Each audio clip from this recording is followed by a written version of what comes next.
Welcome to The Explainer. This is where we take big ideas from really important texts and, well, we break them down. All right. Today we are diving into a massive question about Jesus' mission. And we're looking at a source that really pushes back on what a lot of people just assume is true. So here's the question. Was Jesus' work just for Israel? Was the whole rest of the world thing kind of an afterthought? Or was there a much, much bigger plan in play right from the start? Okay, so to really get our heads around this, let's start with a story most of us are familiar with. Then we'll put it side by side with the bigger and frankly pretty surprising picture that our source is painting. So on the one hand, you've got this common story, right? Jesus' ministry was for Israel. Period. The whole global mission, that was kind of plan B, something the Apostle Paul kicked off later. But what if that's not the whole story? Our source throws out this radical idea. What if the mission to the nations wasn't plan B? What if it was plan A all along? I'm telling you, that one little shift, it changes everything. So where do we even start to look for evidence of this? Well, the first clue isn't something Jesus said. It's actually a place. It's all about where he chose to kick off his entire ministry. You know, he didn't start in Jerusalem, the quiet, predictable religious center. Nope. He went to a place called Galilee of the Nations. And you got to picture this place. It was buzzing. You had Roman soldiers, Greek merchants, Syrian traders, Jewish fishermen, all rubbing shoulders. It wasn't some sleepy backwater. It was a genuine international crossroads, a total melting pot where different cultures, languages, and ideas were just constantly smashing into each other. And that's the key, right there. His very first move was a statement. He literally planted his flag at the intersection of Israel and the rest of the world. It was this huge symbolic declaration that said, hey, this kingdom I'm talking about, it's not just for one group of people. It was totally intentional right from day one. Okay, but this wasn't just some clever strategic move based on geography. It goes so much deeper. This global vision was actually the punchline to an ancient promise, a thread that's been woven through the Hebrew scriptures for centuries. I mean, we're talking way back. The source traces this idea all the way back to the promise God made to Abraham, right at the beginning of Israel's story. Think about it. The point wasn't just to make one great nation. The point was that through this one nation, all the families of the earth would be blessed. It was global from the get-go.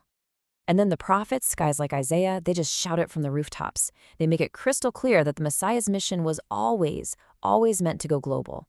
In fact, they said that just restoring Israel, well, that was, and this is a direct quote, too light a thing.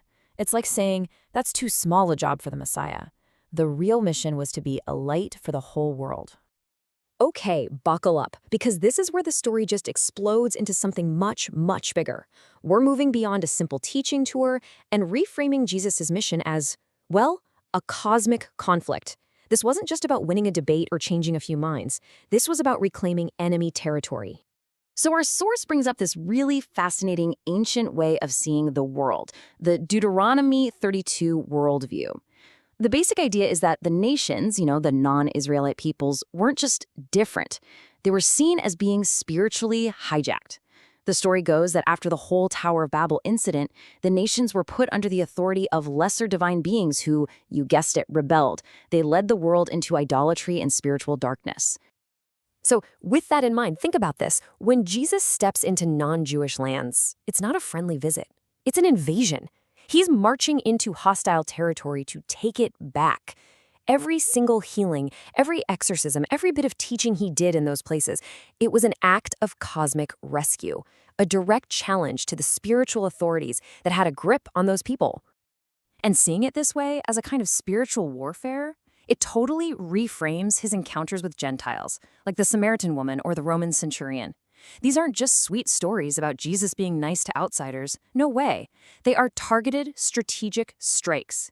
Each one is a demonstration of his authority and his mission to take back the world, one person, one village at a time.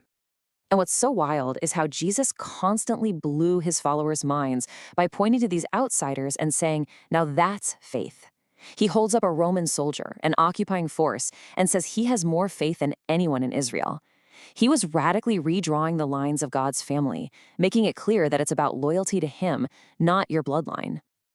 Okay, so if Jesus is the one who kicked off this whole global reclamation project, how did it end up becoming the central mission of the early church? Was it their idea? Well, the source shows a really clear progression, a clear handoff. The early church didn't invent this mission to the Gentiles out of thin air. They were just picking up the ball and running with it, continuing the exact same work Jesus had already begun.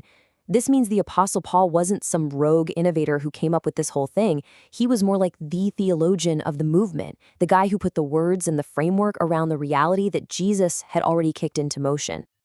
So let's land the plane. What does all this reframing actually mean for us? Well, it's pretty huge.